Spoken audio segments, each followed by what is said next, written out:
আমরা সবাই চাই আমাদের যে কোনো কাজ আমরা খুব কম কষ্টতে এবং অল্প সময়ে তৈরি করে ফেলতে পারি। এটি যে কোনো কাজ হতে পারে। তো আজকে আপনাদের সাথে শেয়ার করব কিভাবে আপনারা একটি ক্লিকের মাধ্যমে আপনারা স্ট্যাটাস ভিডিও তৈরি করে নিতে পারেন। আমরা হয়তো সবাই জানি একটি স্ট্যাটাস ভিডিও তৈরি করতে গেলে কিন্তু অনেক খাটাখাটনি করতে হয়, যেখানে কিনিমাস্টার বা ইনশট বা ভিমেজ অ্যাপ দিয়ে একটি স্ট্যাটাস ভিডিও তৈরি করতে গেলে কিন্তু বিগিনার লেভেলে অনেক কষ্টই হয়ে যায় একটি স্ট্যাটাস ভিডিও তৈরি করতে। কিন্তু আজকে আপনাদের সাথে শেয়ার করব কিভাবে আপনারা একটি ক্লিকের মাধ্যমে স্ট্যাটাস ভিডিও তৈরি করে ফেলতে পারবেন।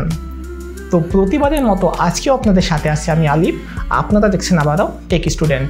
তো আপনি যদি আমার চ্যানেলে নতুন দর্শক হয়ে থাকেন এবং ভিডিওটি যদি আপনার ভালো লাগে তাহলে চ্যানেলটি সাবস্ক্রাইব করে আমার পাশে থাকতে পারেন।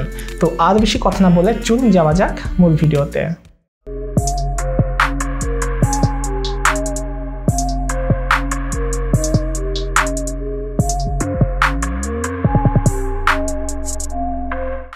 Welcome back. আমাদের এই স্ট্যাটাস ভিডিও তৈরি করার জন্য প্রয়োজন হবে ভিডিও নামের একটি অ্যাপ্লিকেশন। অ্যাপসটি আপনারা প্লে স্টোরে ফ্রিতে পেয়ে যাবেন। তাছাড়া আমার ভিডিওর নিচে আমি লিঙ্ক দিয়ে রাখছি, সেখান থেকে আপনারা ডাউনলোড করে নিতে পারেন। তো আর বেশি কথা বলবো না, চলুন এবার যাওয়া যাক মোবাইল স্ক্রিনে। ওকে, ভিডিও মোবাইল অ্যাপসটি আমরা ওপেন করলে হোমে বেশ কিছু টেমপ্লেট আমরা দেখতে পাবো এবং উপরে আসলে আমরা বেশ কিছু টেমপ্লেটের ক্যাটাগরিও দেখতে পাচ্ছি এখানে। তো উপর থেকে আপনারা আপনাদের পছন্দের টেমপ্লেটের ক্যাটাগরি খুঁজে নিতে পারেন। তো আমরা এখানে বেশ কিছু লিরিক্যাল টেমপ্লেট দেখতে পাচ্ছি, যেখানে ডিফল্ট অবস্থায় মিউজিক দেওয়াই আছে।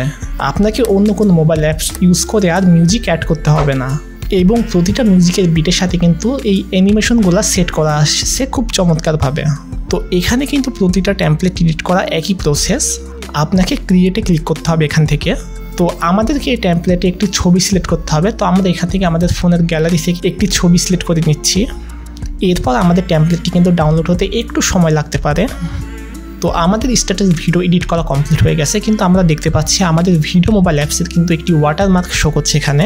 তো আমাদের ওয়াটারমার্ক কিন্তু রিমুভ করতে হবে, রাইট?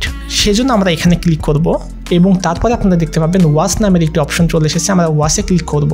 ওয়াচে ক্লিক করার পরে আমাদের সামনে একটি অ্যাড শো করবে। তো আমাদের অ্যাডটি সম্পূর্ণ দেখতে হবে। অ্যাডটি যদি আমরা সম্পূর্ণ দেখি তাহলে কিন্তু আমাদের ভিডিও থেকে ওয়াটারমার্কটি রিমুভ হয়ে যাবে। তো আমাদের অ্যাডটি সম্পূর্ণ দেখে তারপরে কেটে দিতে হবে। তো আমাদের অ্যাড দেখা হয়ে গেলে কিন্তু দেখতে পাচ্ছি এখানে আমাদের ওয়াটারমার্ক কিন্তু রিমুভ হয়ে গেছে। তো আপনি এখান থেকে চাইলে আপনার ব্যাকগ্রাউন্ড মিউজিক আপনি চেঞ্জ করতে পারবেন, কিন্তু ডিফল্ট অবস্থায় যে ব্যাকগ্রাউন্ড মিউজিকটি দেওয়া আছে সেটি আমার কাছে যথেষ্ট ভালো মনে হয়েছে বা আমাদের ভিডিওর সাথে কিন্তু অনেকটা ম্যাচ করছে, সেজন্য আমার কাছে এটি বেস্ট। তো আমি এটি রেখে দিচ্ছি। তারপরে আর কি আমাদের ভিডিওটি সেভ করার জন্য আমরা এক্সপোর্টে ক্লিক করব। তারপরে আমাদের এখান থেকে কোয়ালিটি সিলেক্ট করতে হবে। তো আমি এখান থেকে এইচডি কোয়ালিটিটি সিলেক্ট করছি। তারপরে আমরা ওকেতে ক্লিক করব, তাহলে আমাদের ভিডিওটি এক্সপোর্ট হওয়া শুরু হয়ে যাবে। তো আমাদের ভিডিওটি এক্সপোর্ট হতে একটু সময় লাগতে পারে, সেজন্য আমাদেরকে একটু ওয়েট করতে হবে। তো আমাদের ভিডিওটি এক্সপোর্ট হয়ে গেছে। তারপরে আমাদের এক্সপোর্ট হওয়ার পর এখান থেকে চাইলে আমরা হোয়াটসঅ্যাপ, ফেসবুক, ইনস্টাগ্রাম বা টিকটকে আমরা আমাদের স্ট্যাটাস ভিডিওটি কিন্তু শেয়ার করতে পারি। তো আজকের ভিডিওটি ছিল এতটুকুই। আশা করি আমার ভিডিওটি আপনাদের ভালো লেগেছে এবং আপনারা বুঝতে পেরেছেন যে একটি ক্লিকের মাধ্যমে কিভাবে আপনারা স্ট্যাটাস ভিডিও তৈরি করবেন। তো আমার চ্যানেলে যদি আপনি নতুন দর্শক হয়ে থাকেন এবং আমার ভিডিওটি যদি আপনার ভালো লাগে তো চ্যানেলটি সাবস্ক্রাইব করে আমার পাশে থাকতে পারেন।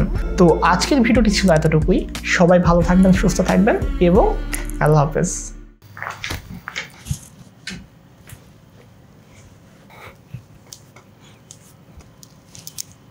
আমরা সবাই চাই আমাদের যে কোনো কাজ খুব অল্প সময় এবং আমরা সবাই চাই আমাদের সমস্ত কাজ যেন আমরা খুব তো আজকের মতো ভিডিও এখানেই। সবাই ভালো থাকবেন, সুস্থ থাকবেন। তো আজকের ভিডিওটি ছিল এতটুকুই। সবাই তো আজকের ভিডিওটি ছিল